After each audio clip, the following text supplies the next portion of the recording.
Thrissur ATM കവർച്ച പ്രതികളെ ഇന്ന് കോടതിയിൽ ഹാജരാക്കും. നമസ്കാരം, കൊട്ടാരക്കര മീഡിയയിലേക്ക് സ്വാഗതം. തൃശൂർ ATM കവർച്ച കേസിൽ തമിഴ്നാട് പോലീസിന്റെ പിടിയിലായ പ്രതികളെ ഇന്ന് കോടതിയിൽ ഹാജരാക്കും. നാമക്കൽ മജിസ്ട്രേറ്റിന് മുന്നിലായിരിക്കും പ്രതികളെ ഹാജരാക്കുക. പ്രതികളെ സംഭവ സ്ഥലത്തെത്തിച്ച് തെളിവെടുപ്പ് നടത്തുമെന്നും റിപ്പോർട്ട്. പ്രതികളെ വിട്ടുകിട്ടുന്നതിനായി കോടതിയിൽ പ്രൊഡക്ഷൻ വാറണ്ട് സമർപ്പിക്കുമെന്നും കേരള പോലീസ് അറിയിച്ചു. തൃശൂർ ടൗൺ, ഈസ്റ്റ്, ഇരിഞ്ഞാലക്കുട എന്നീ പോലീസ് സ്റ്റേഷനുകളിലെ ഉദ്യോഗസ്ഥർ ഇന്ന് പുലർച്ചെ വരെ പ്രതികളെ ചോദ്യം ചെയ്തിരുന്നു. അറസ്റ്റിനിടെ പോലീസ് ഉദ്യോഗസ്ഥന്റെ വെടിയേറ്റ് പ്രതികളിൽ ഒരാൾ മരിച്ച സംഭവത്തിൽ തമിഴ്നാട്ടിൽ ജുഡീഷ്യൽ അന്വേഷണം ആരംഭിച്ചിട്ടുണ്ട്. ഈ സാഹചര്യത്തിൽ പ്രതികളെ കേരളത്തിലേക്ക് മാറ്റുന്നത് വൈകാൻ സാധ്യതയുണ്ട്. പിടിയിലായവരിൽ ഹരിയാന നൂഹ് സ്വദേശി മുഹമ്മദ് ഇക്രാമാണ് കവർച്ചയുടെ സൂത്രധാരനെന്ന് പോലീസ് നേരത്തെ കണ്ടെത്തിയിരുന്നു.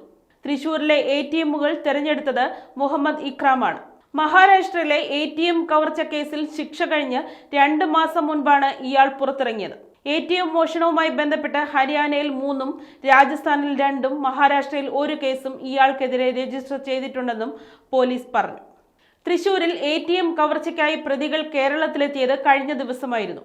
ഹരിയാനയിൽ നിന്ന് ബുധനാഴ്ച ചെന്നൈയിലെത്തിയ ശേഷം പ്രതികൾ കേരളത്തിലേക്ക് കടക്കുകയായിരുന്നു. 3 സംഘങ്ങളായാണ് പ്രതികൾ ചെന്നൈയിലെത്തിയത്. ഇതിൽ 2 പേർ വിമാനത്തിലും 3 പേർ കാറിലും 2 പേർ ലോറിയിലുമാണ് സഞ്ചരിച്ചത്. കോയമ്പത്തൂരിലെത്തിയ ശേഷം പ്രതികൾ ഒരുമിച്ചാണ് യാത്ര ചെയ്തതെന്ന് പോലീസ് അറിയിച്ചു.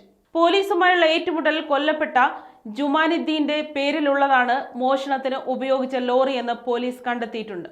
വെടിയേറ്റ് ചികിത്സയിലുള്ള പ്രതി അസർ അലിയുടേതാണ് കാർ.